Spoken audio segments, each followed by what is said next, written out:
আপনারা শুনছেন Bengal job study সংবাদ চ্যানেল থেকে। আমি উজ্জ্বল শুরু করছি আজকের বিশেষ বিশেষ খবর। আজ ভারতীয় প্রধানমন্ত্রী নরেন্দ্র মোদী এবং রাশিয়ার প্রেসিডেন্ট ভ্লাদিমির পুতিন তিনটি নতুন অর্থনৈতিক সংযোগ প্রকল্পে চুক্তি স্বাক্ষর করেছেন। আর এই চুক্তিতে ভূগতিগত করিডোর থেকে শুরু করে বাণিজ্য এবং অবকাঠামোগত বিনিয়োগ পর্যন্ত রয়েছে, যা দুই দেশের মধ্যে কেবল রাজনৈতিক নয়, অর্থনৈতিক মিলে চলার পথও আরও সুনিশ্চিত করবে। এবার আসছি আন্তর্জাতিক খবরে। দক্ষিণ ভারতের মাদুরাইতে শুরু হচ্ছে ওয়ার্ল্ড রেস্কিউশন কংগ্রেস 2025। 20টির বেশি দেশ থেকে প্রায় 400-র বেশি প্রতিনিধি অংশ নেবেন। জরুরি চিকিৎসা থেকে সার্জারির উন্নয়ন, এই বিষয় নিয়ে কাজ হবে। চিকিৎসা খাতে বিশেষভাবে গুরুত্ব দেওয়া হবে, যাতে রুরাল বা কম সুযোগ সম্পন্ন অঞ্চলেও ভালো চিকিৎসা পৌঁছানো যায়। এখন শুনবো এক হৃদয় বিদারক খবর। গোয়ার নাইট ক্লাবে ভয়ানক অগ্নিকাণ্ড। ভারতের গোয়া রাজ্যের একটি জনপ্রিয় নাইট ক্লাবে ভয়াবহ আগুন লেগেছে। এই দুর্ঘটনায় অন্ততপক্ষে 23 জন নিহত হয়েছেন, আহত হয়েছেন অনেকে। বর্তমানে উদ্ধার কাজ চলছে আর স্থানীয় প্রশাসনরা তদন্ত শুরু করেছে। এবার এক ঝটকায় দেখে নিই খেলার খবর।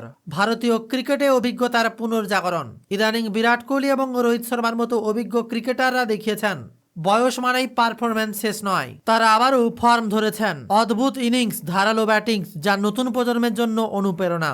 এবার আসছি কিছু বাংলার গুরুত্বপূর্ণ প্রকল্প এবং রাজনৈতিক খবরে। পশ্চিমবঙ্গ সরকার এখন রাজ্যের গ্রামীণ অঞ্চলে 9000 কিমি নতুন সড়ক নির্মাণ করতে যাচ্ছে। প্রত্যেক জেলার ব্লক ভিত্তিক উদ্বোধন হবে এবং প্রকল্প তৈরি হবে। প্রত্যেকটি সড়কের দুদিকেই বোর্ডে জানানো হবে রাজ্য জুড়ে এটি রূপ নিল।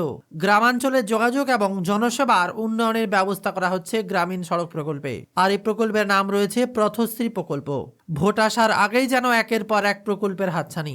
এবার রাজনৈতিক এবং সামাজিক খবর। মুর্শিদাবাদের বেলডাঙ্গায় সাসপেন্ড তৃণমূল বিধায়ক হুমায়ুন কবির। মসজিদ নির্মাণের ভিত্তি প্রশস্ত রাখার অনুষ্ঠান রয়েছে, আর সেই ঘটনা ঘটে রাজনৈতিক উত্তেজনা তৈরি হয়েছে। বিরোধী দল ও অংশ কিছু নেতারা জানিয়েছেন এটা ভোট প্রভাবিত প্রচেষ্টা। পরিস্থিতি ঠান্ডা রাখতে প্রশাসনকে নজর দেওয়ার দাবি উঠেছে।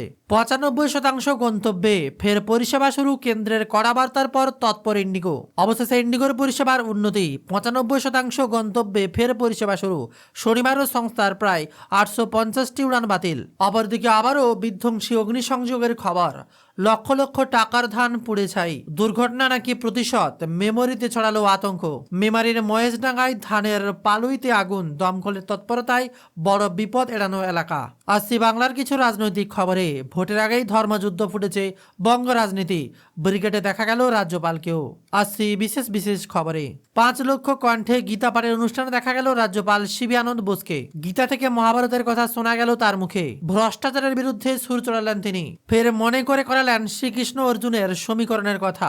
কিভাবে মহাভারতে সেই ভয়ঙ্কর যুদ্ধে শ্রীকৃষ্ণ অর্জুনকে সঠিক পথ দেখিয়েছিলেন, তাই উল্লেখ করলেন তিনি। আসছি বঙ্গ রাজনীতির অন্দরের খবর।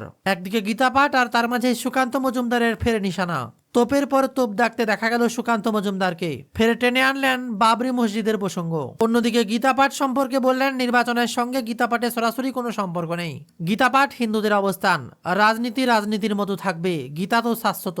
আমরা গতকাল যা দেখছি তাতে পরিষ্কার বোঝা যাচ্ছে হিন্দুকে ভাগ করে মুসলমান ভোটকে এক করা চক্রান্ত চলছে। এবার আসছি আবহাওয়ার কিছু গুরুত্বপূর্ণ খবর। মরশুমের শীতলতম দিন কত ডিগ্রি নেমে গেল পারদ। হাওয়া অফিস বলছে সপ্তাহান্তে নেমে যাবে 15 ডিগ্রি সেলসিয়াস। শনিবারই কলকাতার সর্বনিম্ন তাপমাত্রা ছিল 16.4 ডিগ্রি সেলসিয়াস, যা এখনো পর্যন্ত মরশুমের শীতলতম দিন বলে মনে করা হচ্ছিল।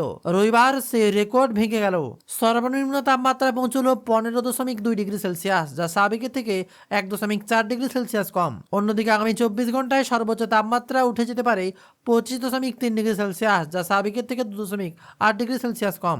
বৃষ্টির কোনো সম্ভাবনা থাকছে না। আকাশ পুরোপুরি পরিষ্কার থাকবে। আগামী কয়েকদিন শহরে সর্বোচ্চ এবং সর্বনিম্ন তাপমাত্রা ঘোরাফেরা করবে 25 ডিগ্রি সেলসিয়াস থেকে 14 ডিগ্রি সেলসিয়াসের মধ্যে। আর এ তো গেল কলকাতার কথা, কিন্তু আগামী কয়েকদিনে কলকাতার আশেপাশে জেলাগুলিতেও তাপমাত্রা ভালোই পতন হবে বলে মনে করছেন আবহাওয়া দপ্তরের কর্তারা। সব থেকে বেশি পারাবদন দেখা যেতে পারে পশ্চিমের জেলাগুলিতে।